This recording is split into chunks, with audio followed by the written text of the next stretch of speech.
Move, mall rat. You're blocking the mirror. Cody Howler's voice sliced through the boutique like a blade, venom curling around every word. He snatched the silk scarf from Amara Wells's hands and threw it to the floor, smirking as Brett and Skylar circled like vultures. "Didn't know they let your kind shop here," Skylar sneered. Phone raised to record the humiliation. Laughter echoed, cruel and eager, as Amara's trembling fingers hovered over the scarf. Not from fear, but from the fire she was holding back. They thought they'd found an easy victim. One store away, Sergeant Lena Wells, Special Forces, and Amara's mother was already moving, her eyes locked on them. When she stepped into the boutique, the laughter died. The boys froze, their mockery turning to silence beneath the steady stare of a soldier who'd ended real wars. Before we go any further, comment where in the world you are watching from and make sure to subscribe, because tomorrow's story is one you don't want to miss. The morning sun streamed through the glass ceiling of Riverstone Galleria, casting warm patches of light across the polished floor. Amara Wells folded the last cashmere sweater with practiced care, smoothing its soft surface before adding it to the neat stack on the boutique's display table. Her favorite R&B playlist hummed through her earbuds, making the final tasks of her shift flow like a gentle dance. "That's the last one," she said to Maya Kim, who was arranging jewelry at the counter nearby. "I can't believe how many people tried on this sweater today." Maya grinned, adjusting a row of delicate necklaces. "I know, but you're so patient with them. I would have lost it after the third person left it in a ball in the changing room." Amara shrugged, unable to hide her smile. "Mom always says discipline isn't just for the easy moments." She checked her phone. 11:58 a.m. Perfect timing.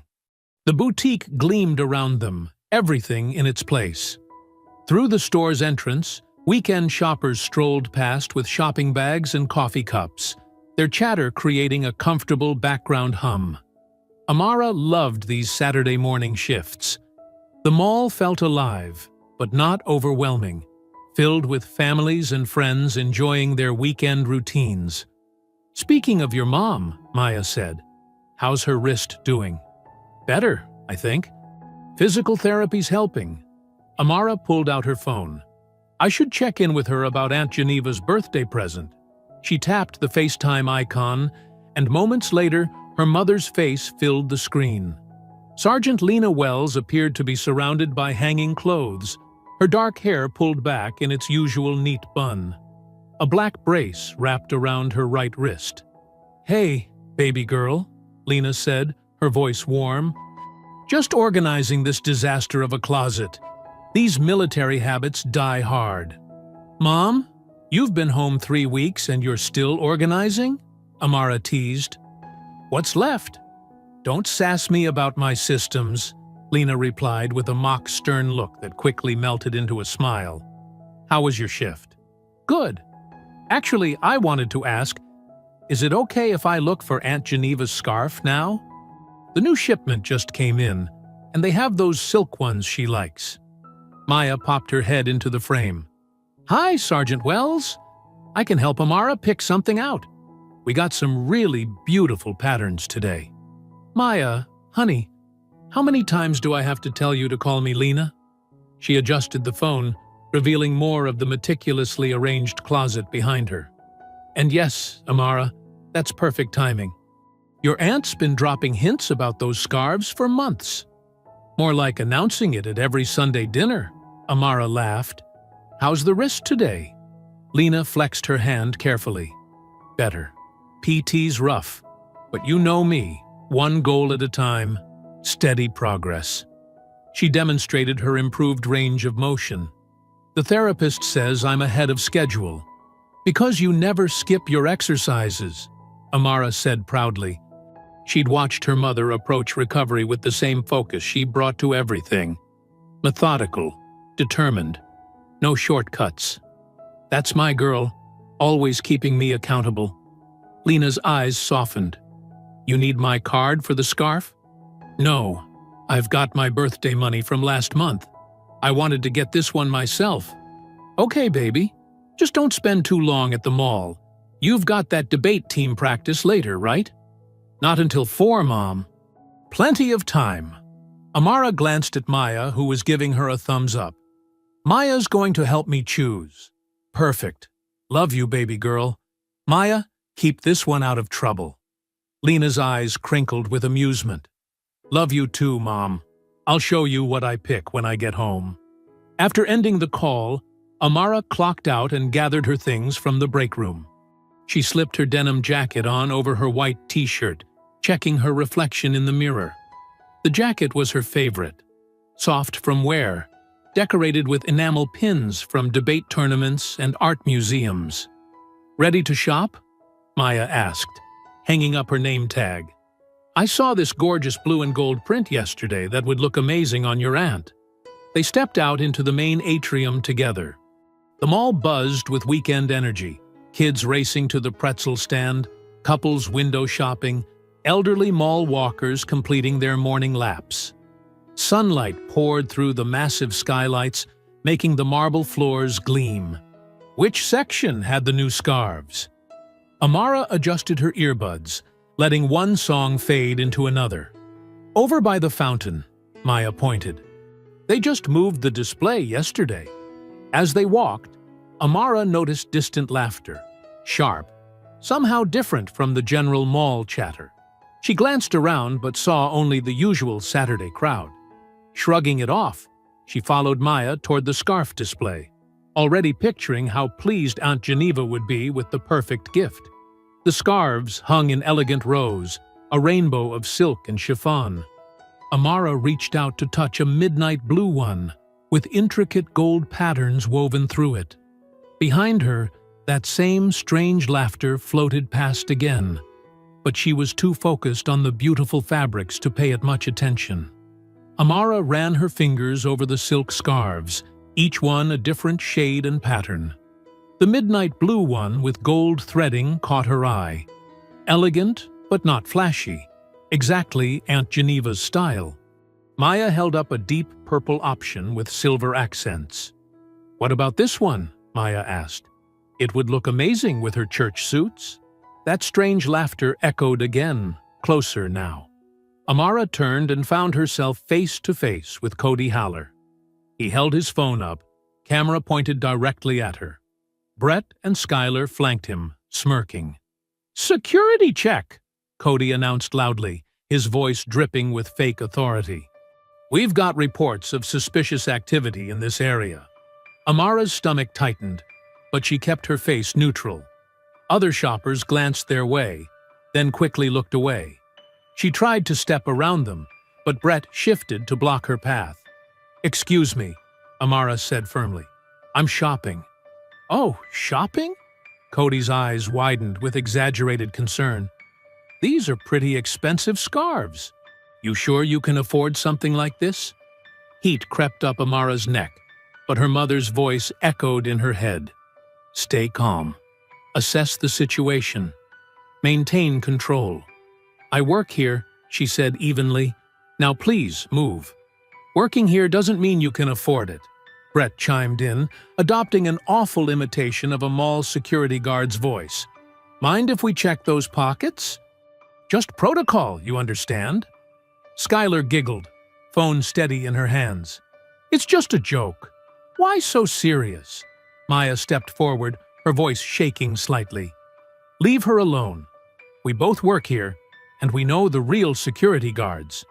Brett's hand shot out, shoving Maya's shoulder hard enough to make her stumble. Nobody asked you. Don't touch her, Amara warned, her calm starting to crack. She reached for her phone, but Brett was faster.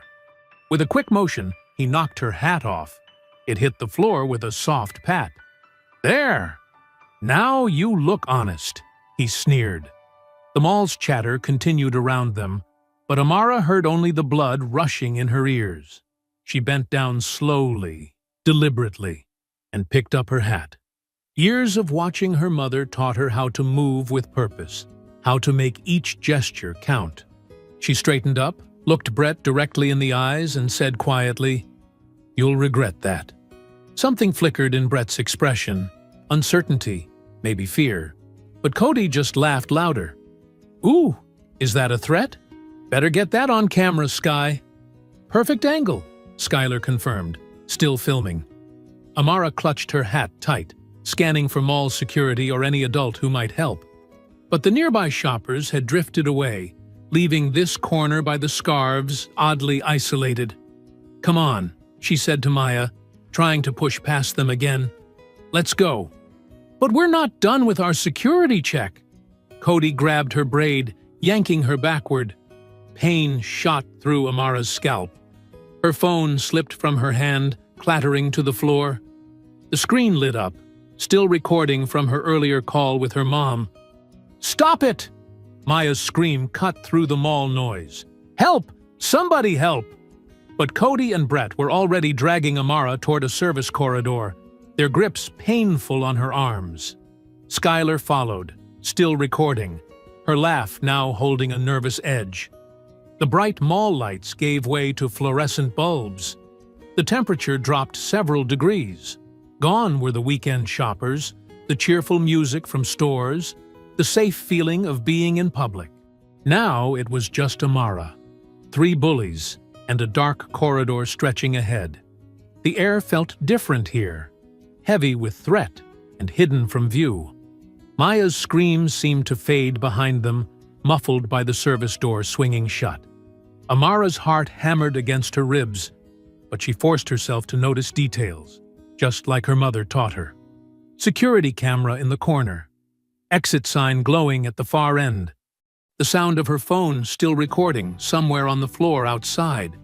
She memorized their faces, Cody's cruel smile, Brett's clenched jaw, Skylar's uncertain eyes behind her phone. She would remember everything, every second, every touch, every word. They thought they had cornered someone weak. They thought this was just another joke for their social media followers. They thought there would be no consequences. But they didn't know Sergeant Lena Wells's daughter. They didn't know about the years of learning to stay focused under pressure, of watching her mother handle crisis after crisis with steady hands and clear eyes. They didn't know that sometimes the quietest person in the room was the most dangerous. "Get her against the wall," Cody commanded, still playing to Skylar's camera. "Let's see how tough she really is." Brett's grip tightened on Amara's arm. The corridor lights buzzed overhead. Somewhere in the distance, a door slammed. Maya's voice echoed from beyond the service door, screaming for security. But in this hidden space, away from the mall's bright safety, Amara felt the shift from public humiliation to something darker. The pretense of a joke was falling away, revealing the ugly truth beneath their actions. The cold corridor wall pressed against her back. 3 faces loomed close, phones recording her fear, expecting her to break. But Amara Wells was her mother's daughter, and this was far from over. The fluorescent lights flickered overhead, casting harsh shadows in the service corridor. Amara's heart pounded against her ribs as their footsteps echoed off the concrete walls. The beautiful midnight blue scarf she'd picked for Aunt Geneva dangled from her trembling fingers. The last piece of the normal Saturday morning she'd been having just minutes ago. Cody's face twisted with cruel satisfaction as he circled her. The phone in his hand captured every second, every angle of her fear. The service hall felt like it was closing in, the walls too close, the air too thick. "Not so tough now, are you?" Cody taunted, his voice bouncing off the walls. He reached out suddenly, slapping the scarf from her grip. It fluttered to the dirty floor like a fallen bird. Then came the word, that horrible word, spat at her with such venom it made her flinch. Amara's hands curled into fists. Her mother's training kicked in. Assess threats, find exits, stay focused. 3 teenagers, one exit behind them, another at the far end of the hall. Security camera in the corner, probably connected to the mall's system. "You're not brave," she said, her voice steady despite her racing pulse. "Not without your little camera crew, not without an audience." Brett's face reddened. "Shut up!" He lunged forward, grabbing her wrist and twisting hard enough to make her gasp. Pain shot up her arm, but Amara didn't hesitate. She drove her knee up hard, catching Brett's shin. He yelped, loosening his grip just enough. She wrenched free and sprinted toward the exit, but Skylar stepped into her path, still filming with shaking hands. "Don't let her leave!" Cody shouted. Through the service door's small window, Amara could see Maya in the mall corridor, phone pressed to her ear. Her friend's face was pale with fear as she spoke rapidly, clearly calling for help. Amara caught fragments of her words. "Security! Please, hurry! 3 of them!" Maya's fingers flew across her phone screen again. Another call. Amara knew who she was calling. Mom. The thought gave her strength. Heavy footsteps approached from the main corridor. The service door burst open, and Officer Trent Madsen filled the frame. His security uniform was pressed sharp, his badge gleaming under the fluorescent lights. But his eyes were hard as they landed on Amara. "Stand down!" he barked at her, one hand moving to rest on his radio. "Everyone freeze!" Cody, Brett, and Skylar immediately stepped back, their demeanor shifting like flipped switches. Phones disappeared into pockets. Innocent expressions replaced sneers.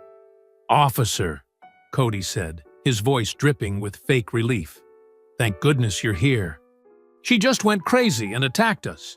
"We were just walking by," Brett added quickly, rubbing his shin. "She came out of nowhere." Madsen's gaze swept the scene, settling on Amara's defensive stance. "Young lady, put your hands where I can see them." "They attacked me," Amara protested, tasting blood from her split lip. "Check the security cameras. Check their phones." "I said hands where I can see them." Madsen's voice echoed sharply off the walls. He grabbed his radio, pressing the talk button. "This is Chief Madsen. I have a juvenile assault suspect contained in Service Corridor B. Backup requested." The radio crackled with confirmation as Amara's heart sank. This was wrong. All wrong. She could see Madsen already building his narrative, the story he wanted to believe about a troubled teen causing problems. Through the door's window, Maya was still on the phone, tears streaming down her face as she spoke urgently. Amara caught her eye and saw her friend mouth 2 words that made hope flutter in her chest. "She's coming." Across town, tires squealed against pavement as a car engine roared to life. Lena Wells had received Maya's call, and nothing would slow her arrival. The fluorescent lights continued their relentless buzz. Madsen positioned himself between Amara and the exit, his hand still on his radio. Cody and his friends huddled together, their innocent act holding steady under the security chief's protective presence. Amara touched her split lip, fingers coming away with spots of red.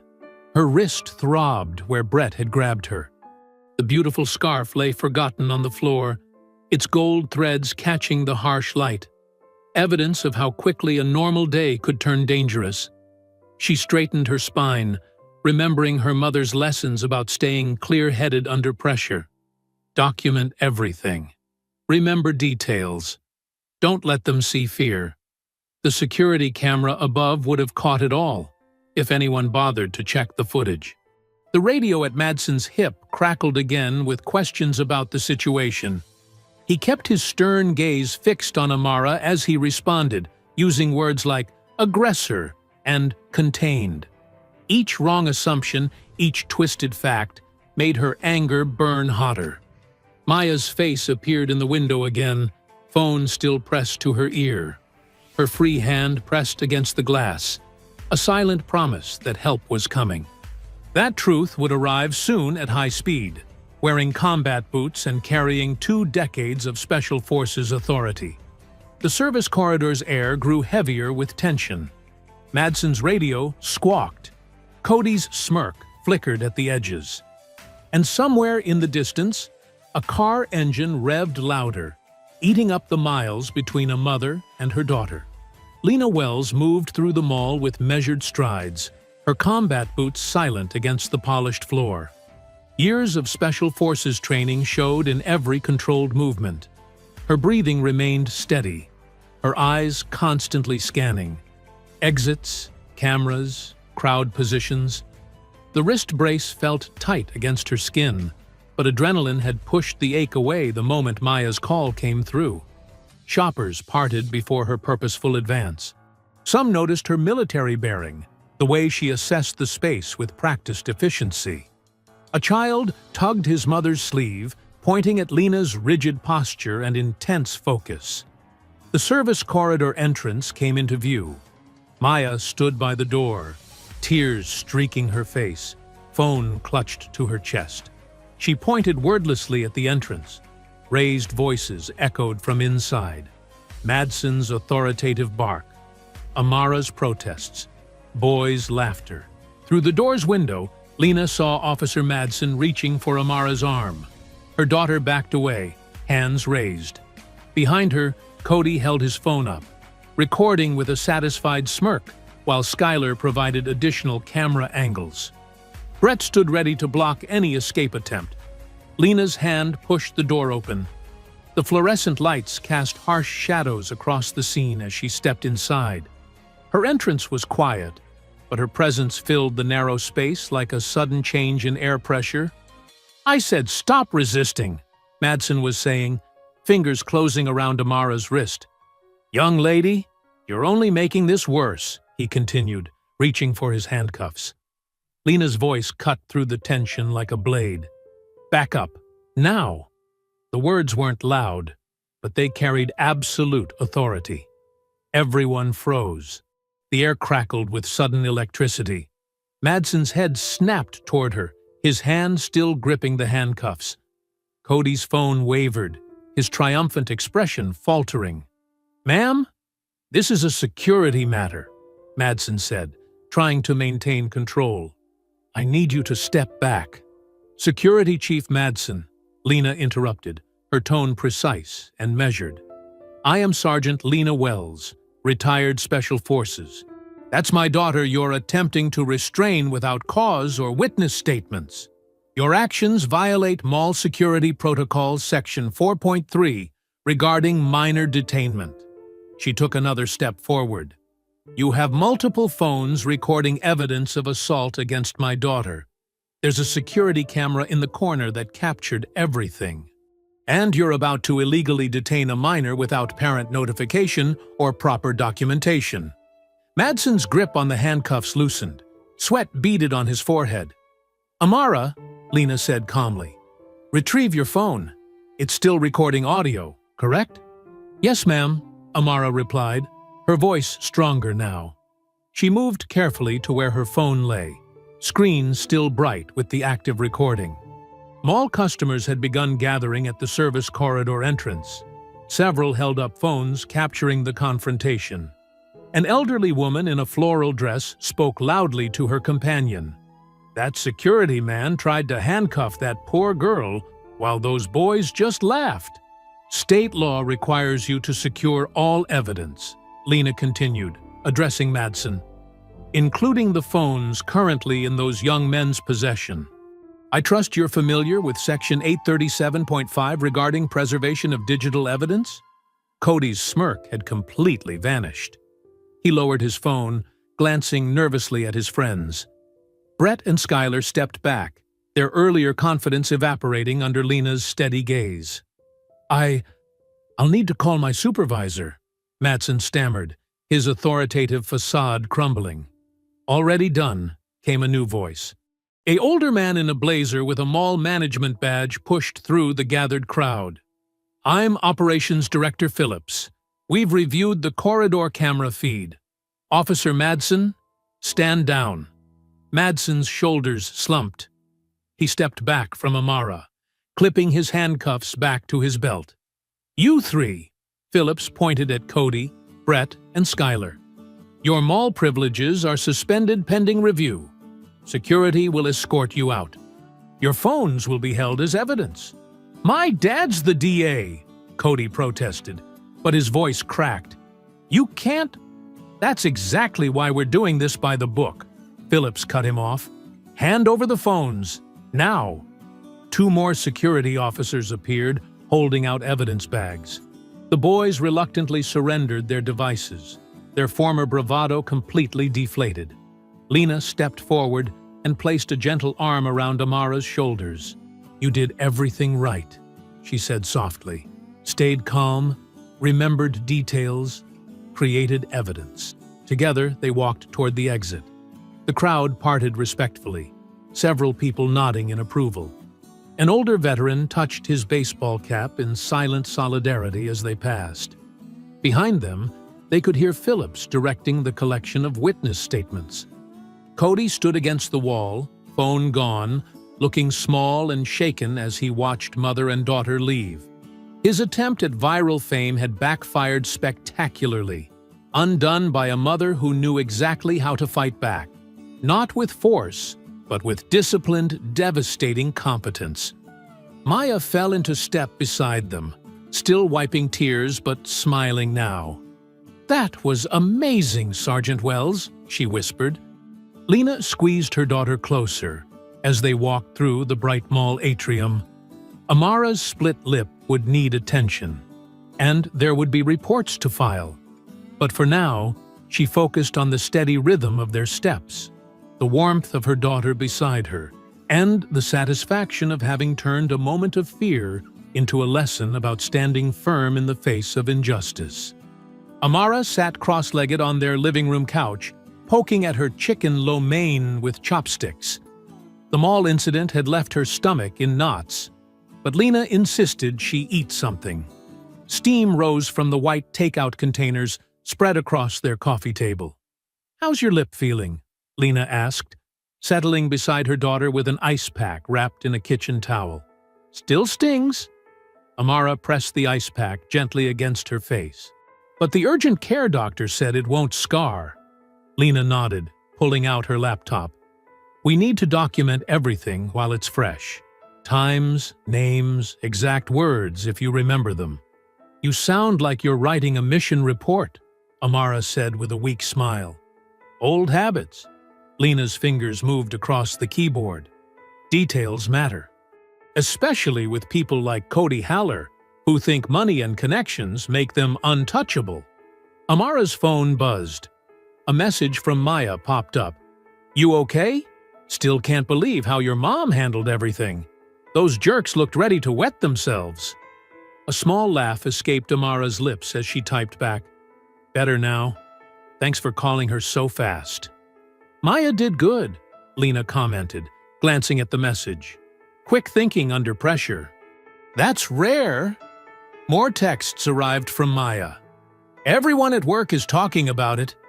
Even Mr. Phillips said your mom was amazing, like a real-life superhero or something." The house phone rang, interrupting their conversation. Aunt Geneva's voice filled the speaker when Lena hit the answer button. "Lord have mercy, baby girl." Geneva's words trembled with emotion. "Maya's mama just called me about what happened." "You both okay?" "We're fine, Aunt Geneva," Amara assured her. "Mom shut it down pretty fast." "Course she did. That's my Lena. Cool as ice when it counts." Geneva's voice swelled with pride. "And you, Miss Amara. Keeping your head even when they tried to rattle you. You're your mother's daughter through and through." Amara felt warmth spread through her chest at her aunt's words. The tension in her shoulders began to ease. "Those boys' parents better pray I don't see them at church tomorrow," Geneva continued. "The nerve of them, thinking they can treat our children like that in broad daylight." "We're handling it properly," Lena said, still typing. "Through channels." "Well, you just let me know if you need anything. The whole neighborhood's behind you. Pastor Williams already asked about putting you both in special prayers." After saying goodbye to Geneva, Amara curled deeper into the couch cushions. The events of the day felt surreal now, like watching a movie of someone else's life. Her phone buzzed again. This time, it wasn't Maya. "Mom!" Amara's voice cracked. They posted something. Lena moved closer as Amara opened the video link. The footage started mid-confrontation, heavily edited. The moment when Brett grabbed Amara's wrist was cut out completely. Instead, it showed only her jerking away and kicking, making it look like an unprovoked attack. The caption read, "Crazy shoplifter gets owned." DA's son keeps his cool. Comments were already piling up. "Look at her attacking those nice boys! This is why we need more security at the mall." Typical thug behavior. Thank God for Cody Haller standing up to this. Amara's hands shook as she scrolled. Each hateful comment felt like another slap across her face. A news notification popped up. District Attorney Marshall Haller had released a statement. "I'm proud of how my son maintained his civility today when confronted with aggression. This incident highlights the importance of proper security measures in our community spaces." "He's lying," Amara whispered. "They're all lying." "And we have proof," Lena replied, her voice steady. She was already downloading the original video files to her secure drive. "Your phone audio, the mall cameras, witness statements. Truth doesn't disappear just because someone tries to bury it." Another notification appeared, an email from Principal Brandt. "Dear Wells and Haller families, I've been made aware of today's unfortunate incident at Riverstone Mall. Jefferson High takes any conflict between students seriously. I urge both parties to consider this a mutual misunderstanding that we can resolve through proper dialogue. Let's focus on moving forward positively. A meeting to discuss this matter is scheduled for Monday morning. Best regards, Principal Eliza Brandt." Mutual misunderstanding? Amara's voice rose. "They attacked me. They filmed it for fun." "She's protecting the school's image," Lena said, her jaw tightening as she read the email. "And probably the Haller's feelings. Easier to push for compromise than stand up to a district attorney." Amara hugged her knees to her chest. What if people believe their version? What if colleges see it? "Look at me," Lena turned, placing both hands on her daughter's shoulders. "They think their money and influence make them powerful. But you know what's stronger? The truth, backed by evidence, witnesses, and a mother who knows exactly how to fight back." She returned to her laptop, expression set with quiet determination. On the screen, she created a new folder labeled Mall Incident Evidence. The edited video wouldn't be the last word. Not by a long shot. Sunday dawned crisp and clear. Lena was already up at 5:30 a.m., a habit 2 decades of military service had permanently etched into her body clock. She moved quietly through the kitchen, not wanting to wake Amara just yet. The coffee maker hummed to life as she pulled out her weathered notebook and a black pen. The kitchen table became her command center. She wrote in precise block letters at the top of a fresh page. Incident response. Action items. Below, she started listing bullet points, each one a piece of the strategy taking shape in her mind. Her phone displayed 6 a.m. Early, but not too early for someone she needed to call. Lena scrolled through her contacts to a name, Aisha Porter. They'd met through a veterans support network last year. Aisha had made her reputation dismantling cases built on prejudice and police overreach. The call connected on the 3rd ring. "Lena, everything okay? Need your counsel, Aisha. Got a situation with my daughter." Lena laid out the facts in clear, chronological order. The mall assault, the edited video, the district attorney's involvement. Aisha listened without interrupting, only the soft sound of her pen scratching paper in the background. "Send me everything you have," Aisha said when Lena finished. "Original footage, phone recordings, medical report, and Lena? Smart move documenting it all immediately. These cases often come down to who controls the narrative first." Meeting Maya and Amara at 9 to nail down the timeline. I'll have it to you by noon. I'll clear my schedule. And Lena? You did right calling me early. Cases like this, time matters. After hanging up, Lena heard movement upstairs. Amara was awake. She poured a second cup of coffee, adding the hazelnut creamer her daughter loved. "Morning, baby," Lena said, as Amara appeared in the doorway, still in her pajamas. "Sleep okay?" "Not really." Amara slumped into a chair, accepting the coffee gratefully. "Kept checking my phone. The comments got worse overnight." "Don't read them anymore," Lena said firmly. "That's what they want, to get in your head. Focus on what we can control." Maya's meeting us at 9. At the mall's bright cafe, Maya was already waiting, fidgeting with her phone. She jumped up when she saw them, hugging Amara tightly. "I brought my work schedule from yesterday," Maya said, pulling out a crumpled timesheet. "And I wrote down everything I remember, like when they first started following Amara." "Good thinking," Lena approved, spreading her notebook on the table. "Let's build this piece by piece." For the next hour, they reconstructed events in precise detail. Maya's shift log confirmed when Amara clocked out. Security cameras would show Cody's group entering shortly after. Amara's phone had captured audio from the moment it fell. "Okay," Lena said, checking her watch. "Time to request that footage." The mall's management office was tucked away in a back corridor. A receptionist directed them to Officer Madsen's desk, where he sat reviewing papers with exaggerated focus. "We need copies of yesterday's security footage," Lena stated, setting a formal request letter on his desk. "Specifically from cameras C4 through C7 between 2:00 and 2:45 p.m. Madsen barely looked up. "System's been glitchy. Lots of corrupted files lately." "Interesting timing," Lena replied evenly. "We'll need documentation of when these glitches were first reported." "File a request," he muttered, sliding her letter aside. "I'll look into it when I can." As they left the office, an older man in gray coveralls was mopping the floor. His name tag read Julio Ruiz. He glanced up briefly, then spoke in a low voice as they passed. "Señora, those cameras work fine. But sometimes tapes disappear when certain people need them to." Lena nodded slightly, understanding his risk in speaking up. "Thank you, Mr. Ruiz." Back home, Amara connected her phone to the laptop.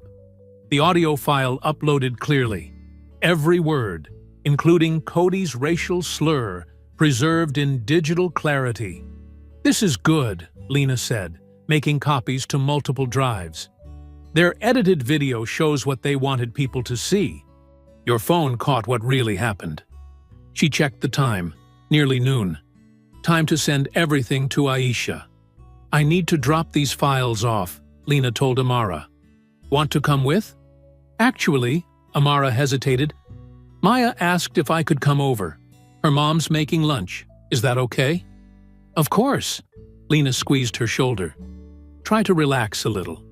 I've got this part handled." Driving home later, Lena's trained eye caught the patrol car parked 2 blocks from their house. Standard-issue Ford, looking a little too pristine for regular patrol duty. She slowed slightly, memorizing the plate number without obvious attention. In her driveway, she added one more bullet point to her notebook. PPD vehicle number 247. Unmarked observation. Then she went inside to start dinner, outwardly calm. Let them watch. She'd learned long ago. The ones who relied on intimidation were usually the ones with something to hide. Monday morning arrived with a heavy gray sky threatening rain. Lena's SUV pulled into Jefferson High's crowded drop-off lane. But instead of letting Amara out, she put the car in park. "I'm walking in with you," she said, her tone leaving no room for debate. Amara adjusted her backpack. "Mom, you don't have to." "Yes, I do." Lena's eyes softened. "And you know why." They crossed the parking lot together, Lena's combat boots clicking steadily against the asphalt. Her military bearing drew stares from students lounging near the entrance. Some pulled out phones, whispering behind their hands. Near the main doors, Brett and Skylar leaned against the wall, phones ready. Their smirks faltered when they saw Lena. She met their gaze directly, and they quickly looked away. Inside, the hallway buzzed with Monday morning energy, but a hush followed Amara and Lena like a wave.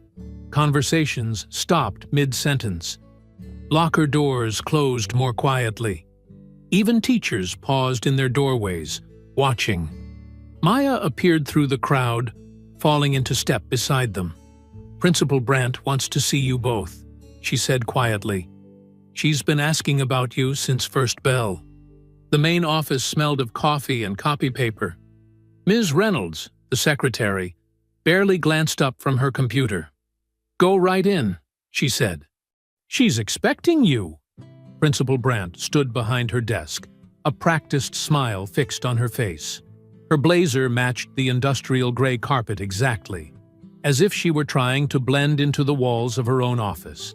"Sergeant Wells, Amara, please, sit down." She gestured to 2 chairs. "I've been very concerned about this situation." "Have you?" Lena's voice was carefully neutral. "Of course." Brandt's smile tightened.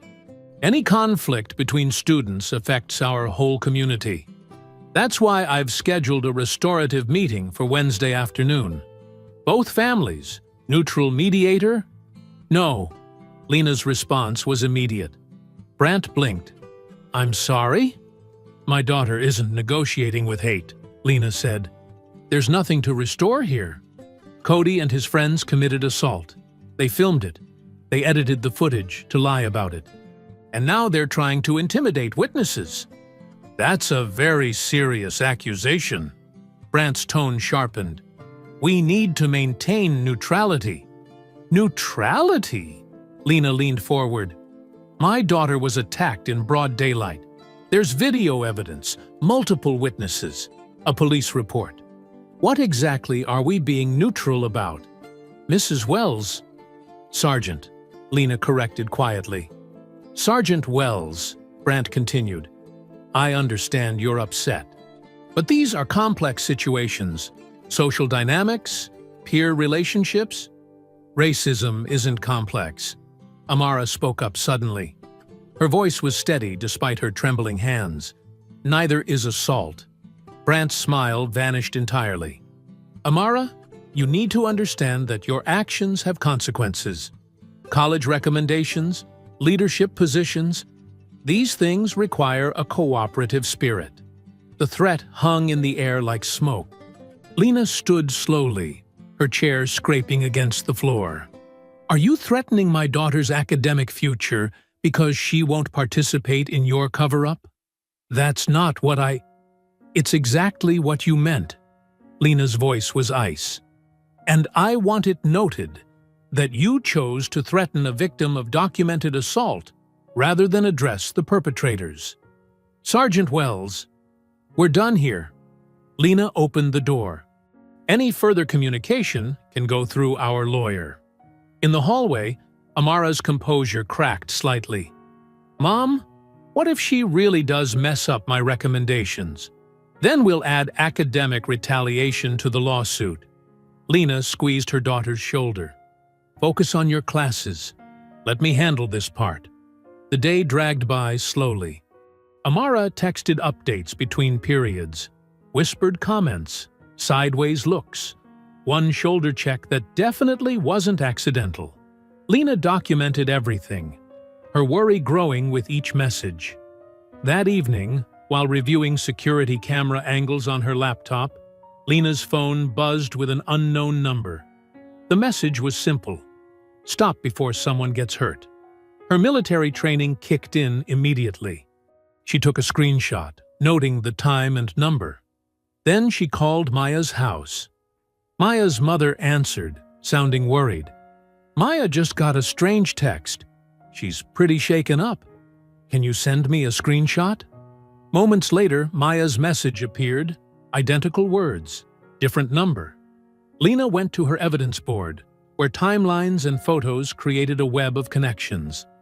She printed both threatening texts, noting timestamps and numbers, and pinned them carefully in sequence. "We're not scared," she said aloud, though her voice trembled slightly. She stared at the board, at the pattern of escalation emerging. First public harassment, then physical assault, followed by digital manipulation, institutional pressure, and now direct threats. Each step designed to intimidate, to force compliance through fear. The tremor in her voice wasn't fear, it was rage. Rage at a system that protected bullies, at adults who chose convenience over justice, at the casual cruelty that her daughter faced simply for existing. Her phone buzzed again. Aisha Porter calling back. "I got your update," the lawyer said. "Those threats change things. We can file for an emergency restraining order tomorrow morning." "Good." Lena looked at her evidence board. "Because this stops now." The old wooden floors of First Baptist's Fellowship Hall creaked under the weight of decades of community gatherings. Tonight, the usual smell of coffee and sugar cookies mixed with something electric. Determination. Aunt Geneva stood at the front of the room, her silver hair gleaming under fluorescent lights. Her voice carried clear and strong across the rows of metal folding chairs. "These are the Wells women," she announced, one hand on Lena's shoulder. "And they need our help." The crowd, mostly seniors and veterans, nodded grimly. Lena recognized the look in their eyes. It was the same steady gaze she'd seen in soldiers who wouldn't back down.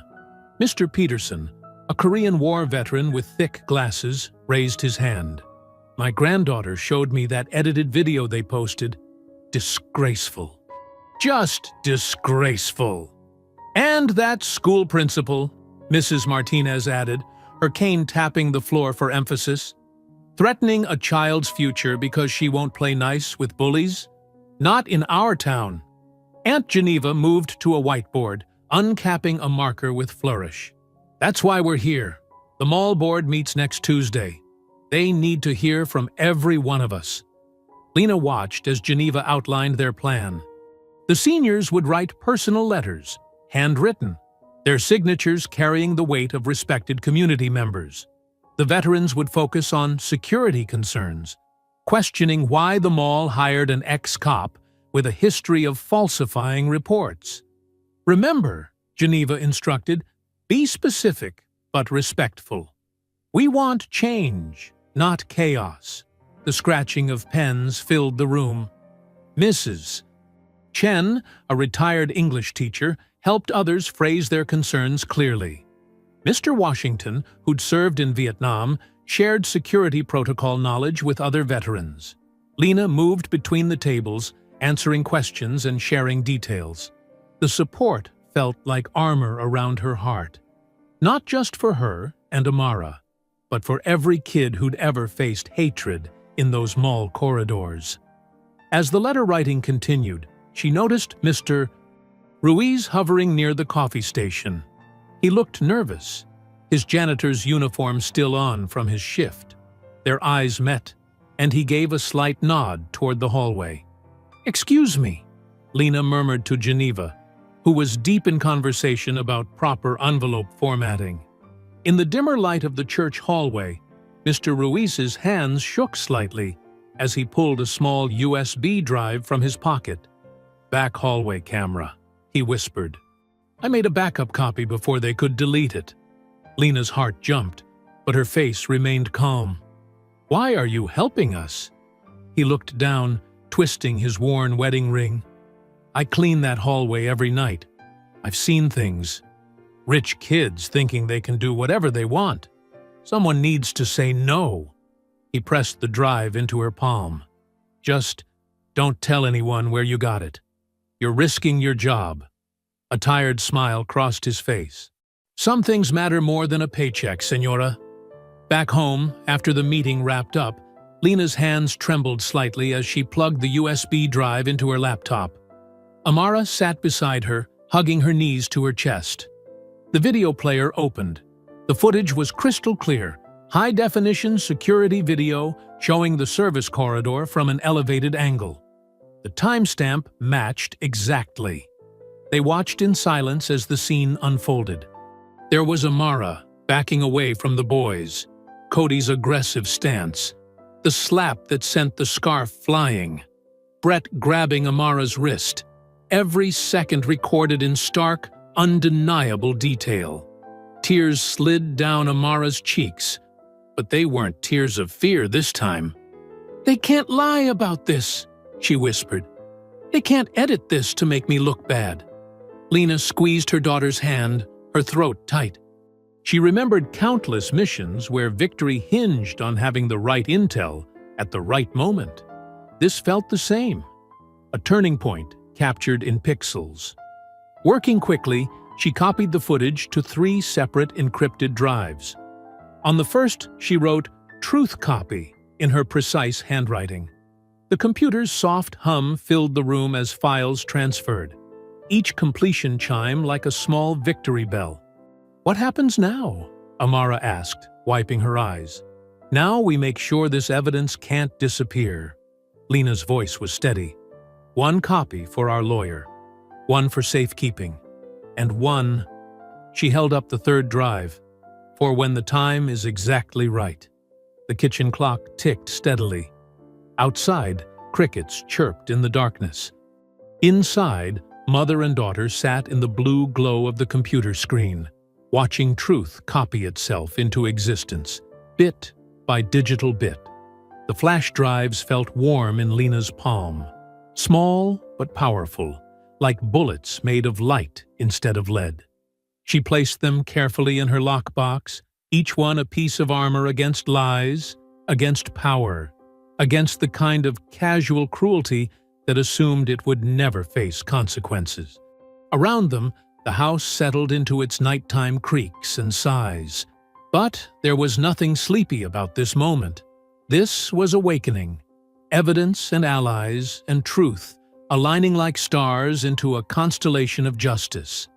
In the fellowship hall across town, dozens of letters dried in neat stacks, waiting for morning mail. Mr. Ruiz drove home with an easier conscience. Aunt Geneva made final calls to her network of church friends. And somewhere in the quiet darkness, a security camera kept recording, its lens a steady witness to whatever might come next. Downtown's glass buildings reflected Wednesday's morning sun as Lena parked outside Aisha Porter's law office. The polished brass nameplate read, "Civil Rights and Justice Law Group," simple and direct, like the attorney herself. Aisha met Lena at reception, her natural hair in neat twists, wearing a charcoal suit that meant business. "Let's dig in," she said, leading the way to a conference room already set up with laptops and legal pads. "3 sources of evidence," Lena explained, laying out the drives. "Mall security footage from Mr. Ruiz, Amara's phone audio, and bystander videos from the confrontation." Aisha nodded, fingers flying over her keyboard. "Perfect. We'll sync the timestamps first." They worked methodically, piecing together the timeline. The security footage played silently on one screen, while Amara's phone audio ran on another. Every few seconds, Aisha paused to make notes. "Look here," she pointed. 14:37:22. Cody says, "Let's have some fun," right before they start following Amara. Then at 14:38:05, you can hear him use that slur, and the video shows him shoving her simultaneously. Lena leaned forward, studying the frames. And there's Maya calling 911 at 14:39:10. "This is airtight," Aisha said, satisfaction in her voice. "No room for their edited version to stand up." She opened a fresh document. Time for the public statement. "We need to be strategic, clear facts, emotional truth, zero hyperbole." They crafted each sentence carefully. Aisha's legal precision balanced Lena's military directness. The final version was 2 pages, short enough for media, but detailed enough to demolish any counter-narrative. "I've arranged an interview with Danielle Ortiz," Aisha said, checking her phone. Channel 8 News. She's got a reputation for fairness and follow-through. Can you get Amara here by 2? Lena nodded. She's ready. The afternoon sun slanted through the conference room windows when Danielle arrived. She was younger than Lena expected, but her handshake was firm and her eyes sharp. She set up her equipment efficiently, positioning chairs for the best lighting. "I want to be clear," Danielle said, adjusting her microphone. "I'm here because this story matters. Not for ratings or clicks, but because our community needs to see the truth." Amara sat straight-backed beside Lena, wearing her debate team blazer. Under the table, her hands twisted nervously, but her voice stayed steady as she described the attack.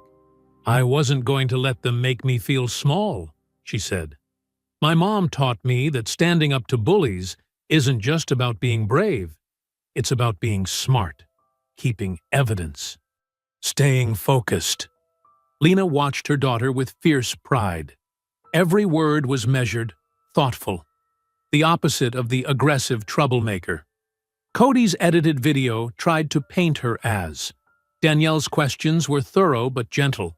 She played portions of the security footage, letting the images speak for themselves. When she showed the moment of Cody's initial shove, Amara's hands finally stilled in her lap. The truth had its own power. "Will you release the full video?" Danielle asked. "Yes," Aisha answered. "Tonight. Uncut, with synchronized audio. The public deserves to see exactly what happened." After Danielle packed up her equipment, she paused at the door. "This airs at 6. Be ready for reaction." They were ready, but the response still stunned them. By 8 o'clock, "Justice for Amara" was trending locally. The mall's social media filled with angry comments. Veterans groups shared the video, highlighting Lena's professional response. Parents demanded answers from the school board. Principal Brandt's email arrived at 9:15 p.m. After reviewing new evidence, all disciplinary actions are suspended pending further investigation. "We take student safety seriously." Translation, Aisha said over speakerphone. "She's running scared." Near midnight, Lena made hot chocolate the way Amara liked it. Extra marshmallows, a dash of cinnamon. They sat at their kitchen counter, the house quiet except for the soft pings of supportive messages still arriving on their phones. "Mom?" Amara's voice was sleepy, but content. "Remember when you taught me chess? How you said sometimes you have to sacrifice a pawn to protect your position?" Lena sipped her drink. "I think I understand better now. We had to let them show their true selves before we could prove what they really are."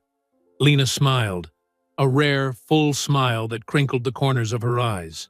"First win," she whispered, clinking her mug against Amara's.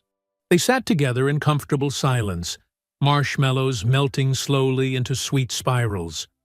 Outside, the neighborhood slept. Inside, mother and daughter shared the warm certainty of truth finally heard, finally seen, finally believed. Amara's phone buzzed, another message from Maya, sharing screenshots of positive comments. The notification light blinked steadily, like a beacon. Each message represented someone choosing their side, choosing truth over power, choosing to stand against hatred. The kitchen clock ticked past midnight. Lena watched Amara scroll through the responses, her daughter's face peaceful in the soft glow of the screen. A perfect moment, not of victory yet, but of validation. The first step toward justice, one not with fists or fury, but with patience, preparation, and unshakable truth. Friday morning dawned gray and humid. News vans clustered outside the county courthouse, their satellite dishes raised like metal flowers seeking light. District Attorney Marshall Haller stood at the podium, his silver hair perfect, his blue tie a careful choice for television.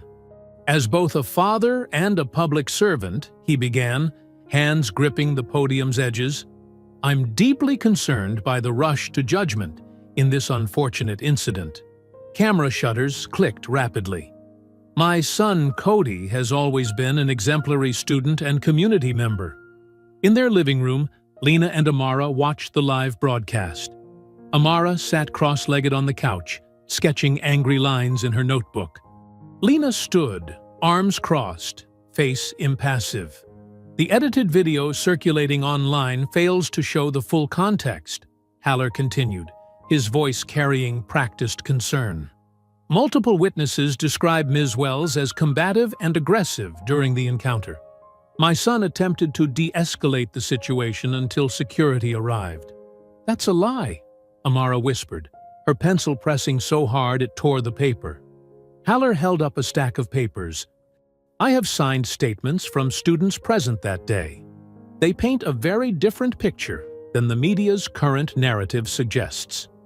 He paused, allowing the cameras to focus on the documents.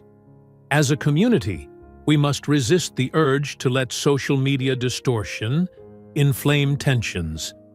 Lena's phone buzzed. A text from Aisha. Pure theater. Those statements won't hold up. But the damage was spreading. Within hours, local news comment sections filled with newly skeptical posts. Maybe we rush to judge? There's always two sides. The DA wouldn't lie. Then came the doxing. The first message arrived at 3:47 p.m. An anonymous account posting the Wells' complete address, including a street view photo of their house. Visit the troublemaker here, the caption read. Within minutes, the post spread across multiple platforms. Threats followed like bitter rain. Someone should teach her respect.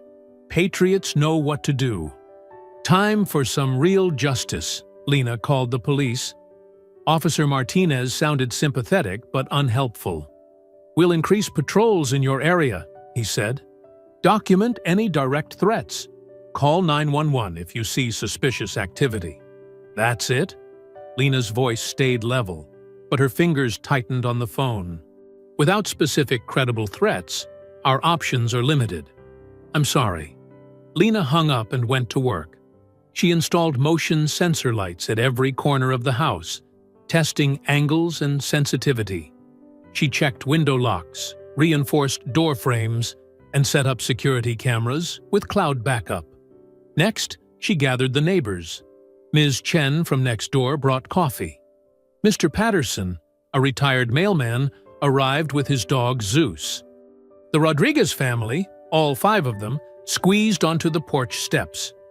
We need a watch schedule, Lena explained, passing out a grid she'd prepared. 2-hour shifts, pairs only, basic surveillance patterns. She demonstrated sight lines, blind spots, suspicious behavior indicators. Her neighbors listened intently, filling in shift preferences.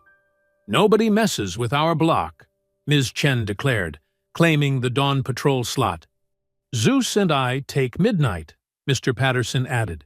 He's got good ears. By sunset, 12 households had joined the rotation. Aunt Geneva's church friends volunteered for extra coverage. Maya's parents offered their security cameras feeds. But that night, alone in her room, Amara finally cracked. Lena found her sitting on the floor, back against her bed, tears streaming silently down her face. Why can't they just see? Amara's voice shook. The video shows everything. We did everything right. We have proof. Why don't they care about the truth? Lena sat beside her daughter, their shoulders touching. Some people don't want truth, she said softly. They want comfort. They want to believe their children could never be cruel. Their leaders never lie. Their world never need changing. So we just let them win? No. Lena's voice hardened slightly. We hold our ground. We keep our dignity. We trust that truth has its own power. Not fast like lies, but deep like roots. Amara leaned into her mother's shoulder. I'm scared sometimes, she admitted. Not of them, exactly. More like scared of how much hate there is, how easy it is for people to look away. I know, baby. Lena stroked her daughter's hair. But look how many people stood up too. Ms. Chen learning patrol patterns at 68. Mr.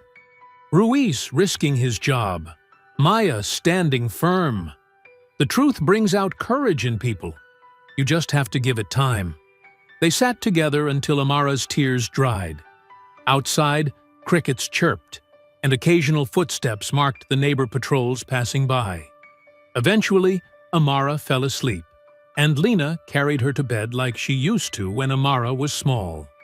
Near midnight, Lena sat by the living room window, watching the street. Her service pistol lay on the side table, not displayed, not hidden. Like her military training, it was simply a tool, ready if needed, but not her first or best defense. She prayed silently, not for protection or victory, but for wisdom, for the strength to keep fighting clean when others fought dirty, for her daughter's spirit to stay bright despite the shadows others cast. The motion lights flickered as Mr. Patterson and Zeus passed by, right on schedule. Lena touched her window in greeting. The glass felt cool and solid under her fingers, like truth itself, transparent, strong, and ultimately unbreakable. Monday morning brought a crisp autumn chill. Fallen leaves skittered across the courthouse steps as Lena and Amara climbed toward the heavy bronze doors. Amara wore her debate team blazer, a small act of defiance that made Lena proud. They'd arrived early to meet Aisha Porter, hoping to discuss next steps before the building filled with the usual crowd of lawyers and clerks. "Looking sharp," Aisha called from the top step, her leather briefcase tucked under one arm. Her smile faded as she noticed movement at the edges of the plaza. News vans were pulling up, reporters spilling out with cameras and microphones at the ready. "That's weird," Amara said. "We didn't tell anyone about the meeting." Lena's shoulders tensed. Years of tactical training screamed ambush. Someone tipped them off. A man in a charcoal suit approached, his polished shoes clicking against stone. He carried a thick manila envelope and wore the practiced neutral expression of someone used to delivering bad news. "Ms. Wells," he addressed both women. "And Ms. Wells? I'm Richard Decker with Hamilton Legal Services." He extended the envelope. "You've been served." Lena took the package, her face carefully blank as she opened it. Amara pressed close, reading over her shoulder. The legal language was dense, but certain phrases jumped out like slaps. Defamation of character, malicious intent, damages in excess of $2 million. Filed by Marshall Haller on behalf of minor child Cody Haller. Camera shutters clicked in rapid succession. Reporters shouted questions. "Ms. Wells, any comment on the defamation suit? Did you expect this response from the DA's office? How will this affect your daughter's college applications?" Aisha stepped forward, shielding her clients. "No comments at this time. Please respect their privacy." From the courthouse entrance, Marshall Haller emerged, straightening his tie. He didn't approach, but his smirk carried across the plaza. The timing was precise, exactly 1 week before Amara's first college interviews. The message was clear. Back down, or watch your future crumble. "Inside," Aisha directed quietly. "My office is on the 3rd floor." They rode the elevator in tense silence. Amara's hands trembled slightly as she clutched her notebook. Lena wanted to comfort her, but knew any display of emotion would feed tomorrow's headlines. Aisha's office was a haven of calm. Soft lights, muted colors, comfortable chairs. She closed the door and engaged the white noise machine before speaking. "This is a slap suit," she explained, settling behind her desk. "Strategic lawsuit against public participation. It's meant to intimidate and drain resources. The timing isn't accidental," Lena noted. "No." Aisha's mouth tightened. "They're hoping college pressure will make you settle quickly. Accept a gag order. Let them control the narrative." Amara's phone buzzed. She checked it, face falling. "The fundraiser page is frozen. Someone reported it as fraudulent. Another buzz, this time Lena's phone. An email from Jefferson High's college counseling office. Urgent meeting requested regarding application strategy in light of recent developments. They're trying to isolate us, Lena observed. Cut off support. Make us feel alone. Aisha nodded. Standard playbook. They'll probably leak parts of the lawsuit to sympathetic media.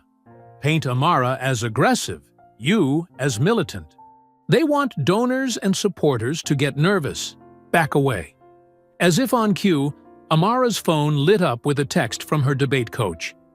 Need to discuss team captain position. Recent publicity concerns. Tears welled in Amara's eyes, but she blinked them back. Everything we built, all the truth we showed, they're just erasing it. Not erasing, Aisha corrected. Burying. But truth doesn't stay buried. She opened her laptop. We'll file an anti-SLAPP motion. Counter-sue for malicious prosecution. Request sanctions against Haller for abuse of office. How long? Lena asked. Months, maybe longer. They're counting on the delay hurting Amara more than Cody. Outside the window, news vans still circled the courthouse like vultures. On a bench across the street, Cody sat with his friends, laughing and pointing up at Aisha's office. The drive home was silent. Amara stared at her phone, watching support drain away in real time.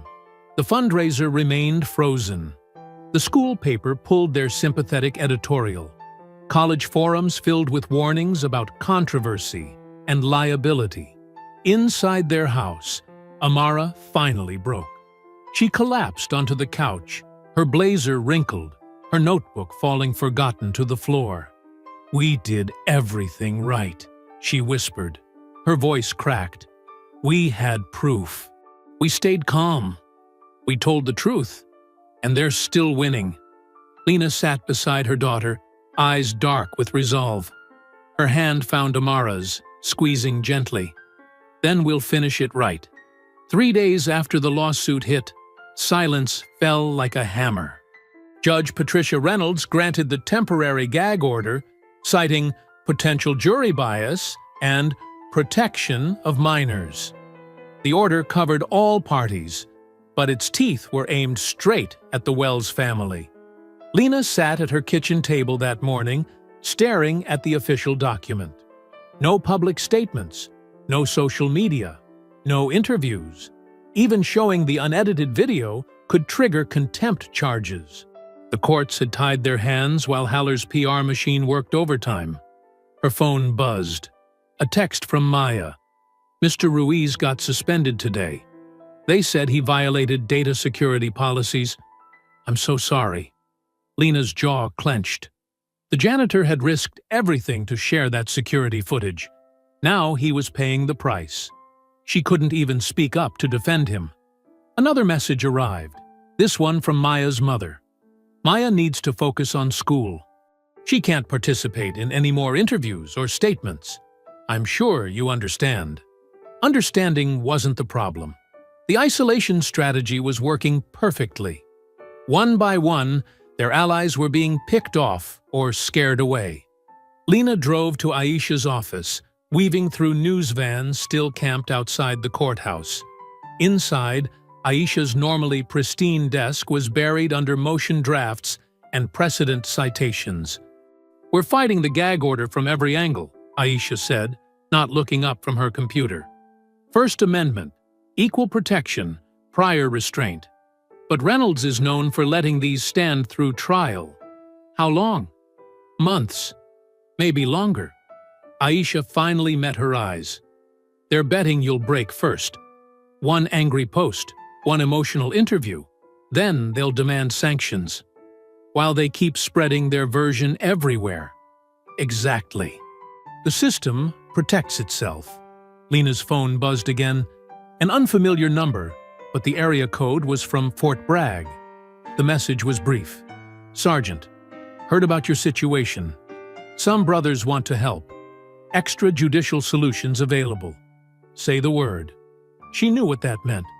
old teammates offering to create some pressure of their own, make the bullies feel what real fear meant, but that path led nowhere good. "No," she typed back. "Justice has to mean something." She deleted the message thread completely. That afternoon, she visited Mr. Ruiz at his small apartment off Mountain View Drive. His shoulders were slumped, but his dignity remained intact as he served her coffee in his best cup. 23 years at that mall, he said quietly. Never one complaint. Now they say I broke protocol, endangered security. He stirred his coffee endlessly. My daughter is in college. This job pays her tuition. We'll make this right, Lena promised, though the words felt hollow under the gag order's weight. Truth always shows itself, Mr. Ruiz said. My father taught me that. In his country, they tried to silence people too. But truth finds a way. Driving home, Lena passed Jefferson High. Students streamed out after debate practice, Amara's old team. Her daughter had resigned as captain yesterday to avoid distractions. The official story claimed she was focusing on academics. Everyone knew it was a lie. The sunset painted the church windows gold as Lena slipped inside during evening choir practice. Aunt Geneva's voice soared with the sopranos, but her eyes found Lena immediately. She nodded toward the front pews. Lena knelt, the familiar wood smooth under her hands. The choir's harmonies washed over her, voices raised because they could still speak when she couldn't. We shall not be moved. The old civil rights anthem filled the sacred space. Some of these singers had marched in the 60s. They knew about silence and power, about waiting and persisting. Just like a tree that's planted by the water. Lena closed her eyes. She thought of Amara's quiet strength, of Mr. Ruiz's gentle courage, of Maya's torn loyalty. She thought of all the people watching, learning the wrong lesson about justice. We shall not be moved. The harmonies built, layers of defiance in four-part glory. A few elderly deacons dabbed their eyes, remembering other battles, other times when truth seemed buried. The choir director raised her hands, drawing out the final notes.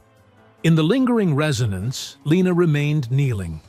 Her lips moved in silent prayer, not for victory, but for endurance, for wisdom to find a path through the silence, for strength to keep fighting clean when dirty tactics beckoned. Behind her, Geneva's voice carried one last time, soft but clear. We shall not be moved. The words hung in the air like a promise, like a battle cry wrapped in gospel silk. Whatever came next, they would face it standing firm. Truth would find its voice again. And until then, they would endure. They would persist. They would keep their dignity while the enemy revealed its true nature. The system might protect itself, but systems could be changed. Not quickly, not easily, but inevitably, if people refused to break, refused to back down, refused to be moved. The last rays of sunset painted saints in the stained glass windows, their faces serene through centuries of struggle. Lena stayed kneeling as the choir members gathered their music and filed out, each one touching her shoulder gently as they passed. No words were needed. They understood about silence, about waiting, about holding firm until justice found its moment. Friday dawned gray and humid. Thunder muttered in the distance as Maya pedaled her bike through empty streets, a flash drive burning a hole in her jacket pocket. She'd skipped first period, something she'd never dared before. But this couldn't wait. Amara answered her careful knock at the back door, eyes widening. Maya! What are you… Inside. Quick! Maya glanced over her shoulder, heart racing. Her parents thought she was at school. The mall thought she was sick. But after 3 sleepless nights, she couldn't stay quiet anymore. They huddled at the Wells kitchen table. Lena emerged from her home office, reading glasses perched on her nose, looking exhausted but alert. "I found something," Maya whispered, hands shaking as she pulled out the drive. "In the mall's computer system." Amara touched her friend's trembling fingers. "How?" "Remember when they upgraded the boutique's inventory software last month? They never changed the admin password from the default. I can still log in remotely." Maya's voice quavered. "I know I shouldn't have, but after what they did to Mr. Ruiz." Lena's expression remained neutral, but her eyes sharpened. "What did you find?" Maya plugged in the drive. "I checked the network logs from the day Cody posted that edited video. The one making Amara look violent?" She pulled up a spreadsheet. "It was uploaded from an internal IP address, Officer Madsen's office computer." Silence fell. Rain began pattering against the windows. "He helped them edit it?" Amara's voice cracked. "Not just that." Maya opened another file. The original security footage he claimed was corrupted, it's still on the server. He just moved it to a hidden folder and restricted access. I found the creation date, file size, everything. Lena was already dialing. "Aisha, can you come now? Bring your laptop." She paused. "We have digital proof." 30 minutes later, Aisha Porter sat at the table, her legal pad filling with rapid notes. "This is exactly what we needed. Metadata doesn't lie." She looked at Maya. "Are you willing to testify about how you found this?" Maya's hands twisted in her lap. "My parents." "We can request partial seal of your testimony," Aisha said gently. "Protect your identity in public records. But we need someone to authenticate these findings." "I'll do it." Maya straightened her shoulders. "Mr. Ruiz lost his job for telling the truth.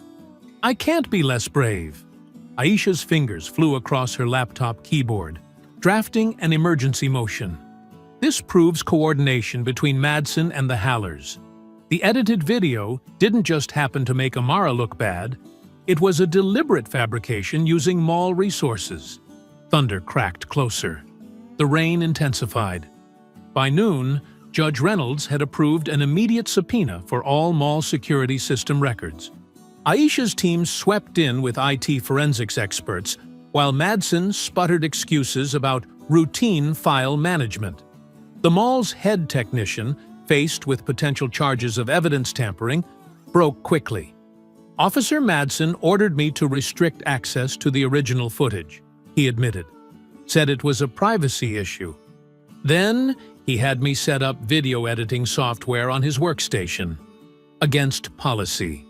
Danielle Ortiz from Channel 7 arrived with her crew just as Madsen was escorted out. Despite the gag order, she could report objective facts. Mall security chief suspended pending criminal investigation. Original footage recovered intact. Questions of coordination in evidence manipulation. The camera caught Madsen's face, no longer swaggering but ashen with fear, as he was led to a police car. Different officers this time, from the State Investigation Unit. Inside the mall's security office, forensics teams worked methodically. Every file, every log entry, every deleted fragment told the same story. A coordinated effort to destroy evidence and smear a victim. Maya watched the coverage on her phone during lunch period, hidden in the library's back corner. Messages flooded in from classmates who'd seen the news. For once, they weren't attacks or accusations. "Did you really find the proof?" "You're so brave." "Tell Amara we're sorry we didn't speak up before." After school, Maya returned to the Wells house. Her hands had finally stopped shaking. The weight of secrets had lifted, replaced by something that felt like pride. Amara met her at the door with a fierce hug. "My hero," she whispered. Lena appeared behind them, her military bearing softened by emotion. "Come here, sweetheart," she said, opening her arms to Maya. "You just turned the tide."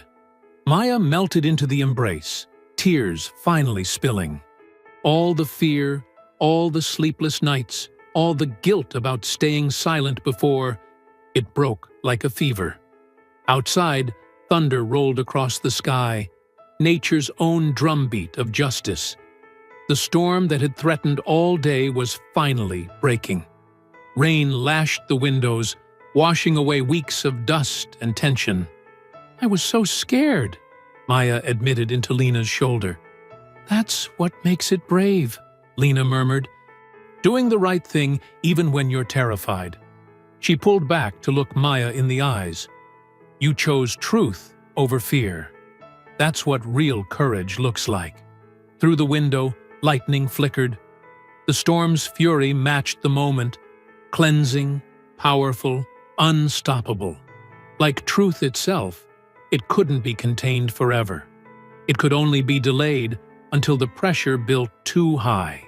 The three of them stood together, listening to the thunder's approaching rumble. The sound carried echoes of change, of justice finding its voice again. After weeks of enforced silence, the truth was finally breaking free, carried by an unlikely hero who'd found her courage when it mattered most. The courthouse hummed with tension. Every wooden bench in Judge Reynolds's courtroom creaked under the weight of spectators. Veterans in pressed uniforms, church elders in their Sunday best, students wearing Stand with Amara buttons. News cameras lined the hallway outside, forbidden from the proceedings, but hungry for the outcome. Lena sat ramrod straight beside Amara, her military bearing unchanged despite weeks of strain. Aisha arranged documents at the defense table with precise movements.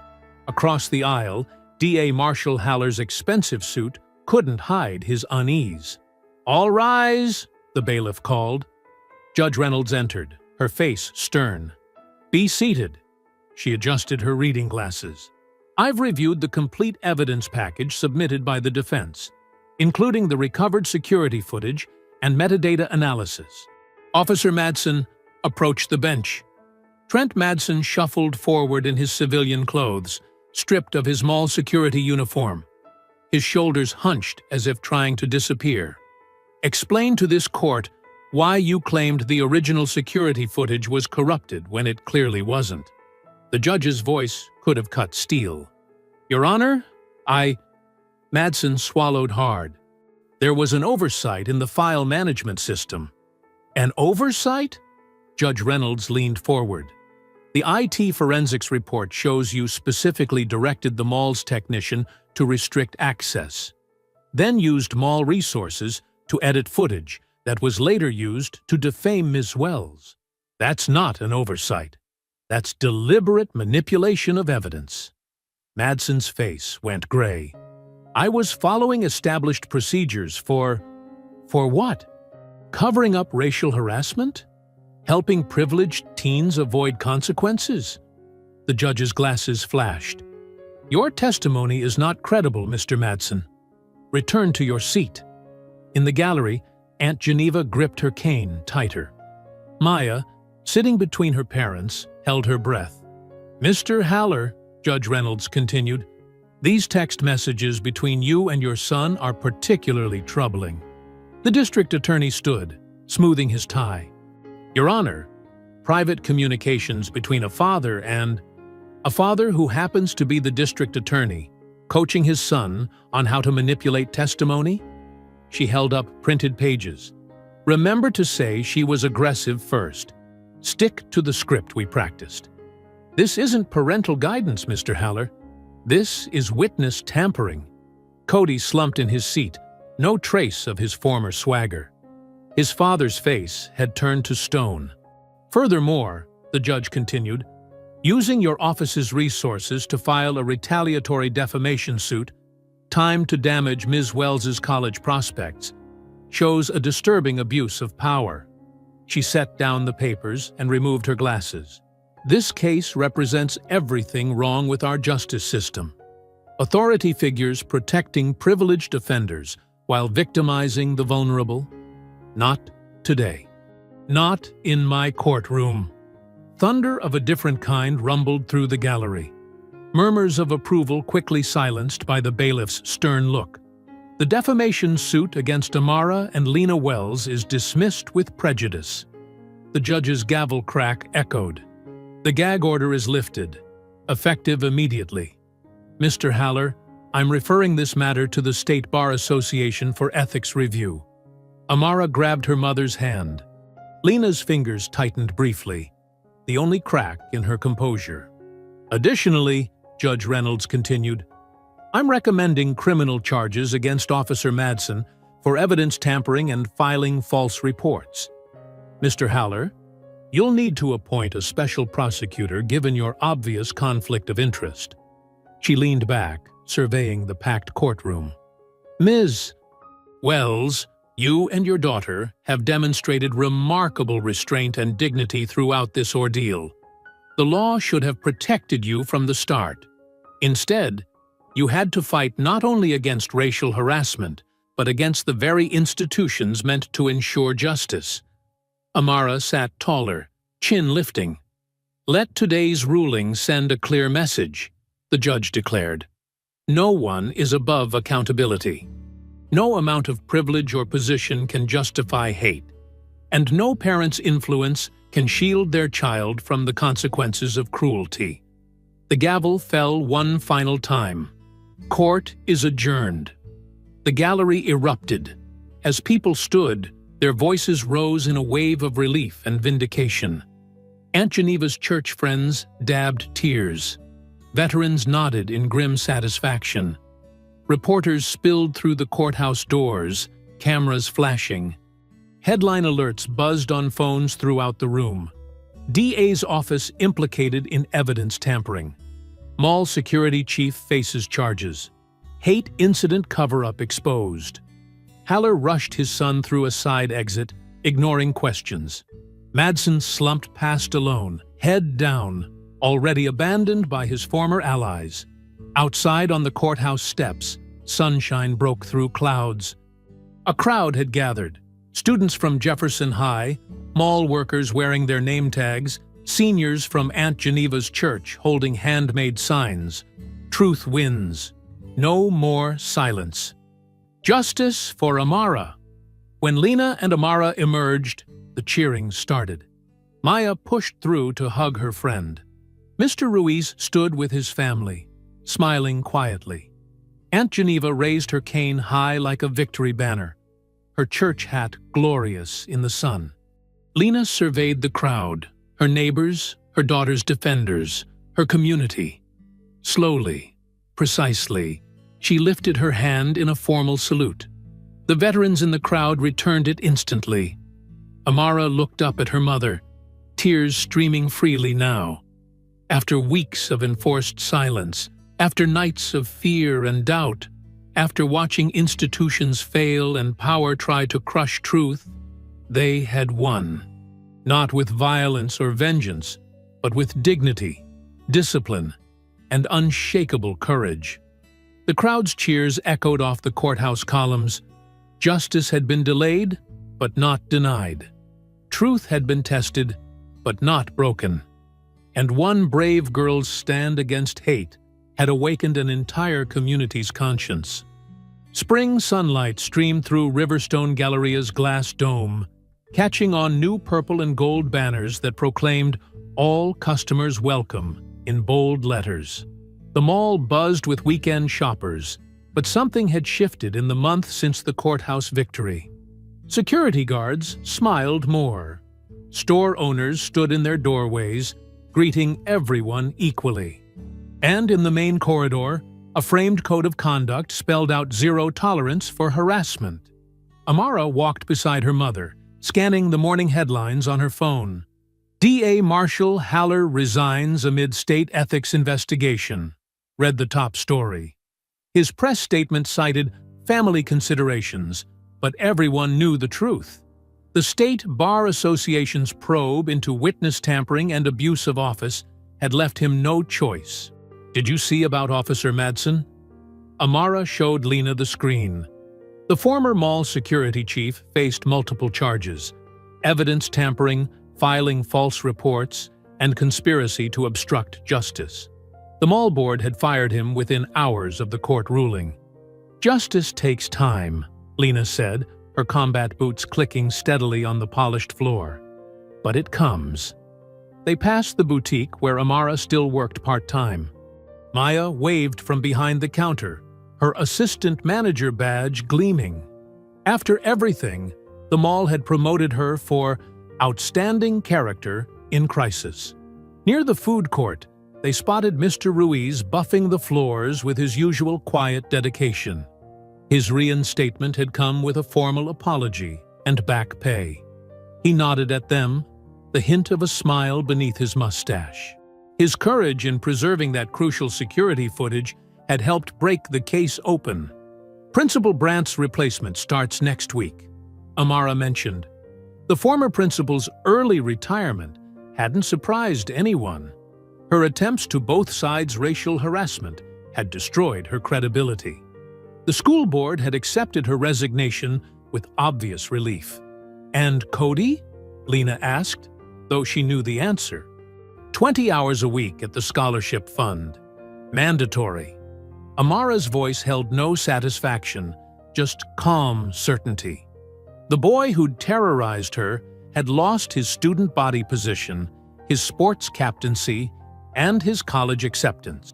Now he stuffed envelopes and logged donations for the very foundation created in response to his actions. They rounded the corner toward the community center where the Wells Foundation for Truth and Justice was hosting its launch ceremony. Aunt Geneva had insisted on using the mall space, right where it happened, so nobody forgets. The conference room overflowed with supporters. Veterans in pressed uniforms sat beside church elders in bright Sunday hats. Students wearing purple ribbons mingled with mall employees on their breaks.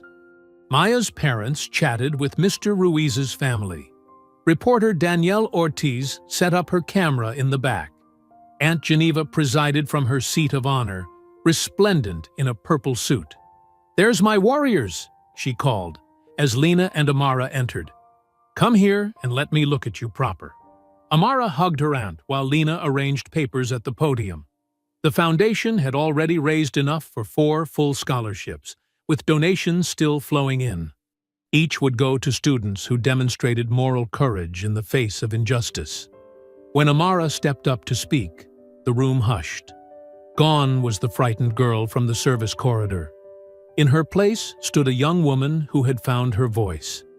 "A month ago, in this mall, I learned that truth doesn't defend itself," she began. "It needs people willing to stand up, speak out, and stick together. I learned that justice isn't just about laws. It's about community." She gestured to the crowd. "It's about veterans who recognize a righteous fight, church members who pray with their feet and wallets, students who refuse to be bystanders, workers who risk their jobs to do what's right." Heads nodded. Mr. Ruiz dabbed his eyes. "This foundation isn't about punishment or revenge," Amara continued. "It's about changing the future. Every scholarship we give says to another young person, 'You are not alone. Your truth matters. And this community has your back.'" The applause lasted several minutes. As people mingled afterward over punch and cookies, Lena touched her daughter's shoulder. "Ready for one more thing?" They walked to the boutique where it had all started. The same blue silk scarf still hung in the window, the one Amara had tried to buy for Aunt Geneva before Cody and his friends attacked. "It waited for us," Amara said softly. The young clerk rang them up with trembling fingers. "I wanted to tell you," she whispered. "You're the reason my daughter's not afraid to speak up anymore. She saw what you did, how you fought with dignity. It changed her." Outside the store, Lena paused. With deliberate movements, she unwrapped her wrist brace for the last time. The physical therapy had done its work. Her hand flexed smoothly, healed at last. "What now?" Amara asked, watching the brace disappear into her mother's bag. Lena smiled, not her warrior smile, but the soft one reserved for moments of pure peace. "Now we live free," she said. and they remember why they froze. The mall light caught the silk scarf in Amara's hands, making it shimmer like hope. I hope you enjoyed that story. Please share it with your friends and subscribe so that you do not miss out on the next one. In the meantime, I have handpicked 2 stories for you that I think you will enjoy. Have a great day.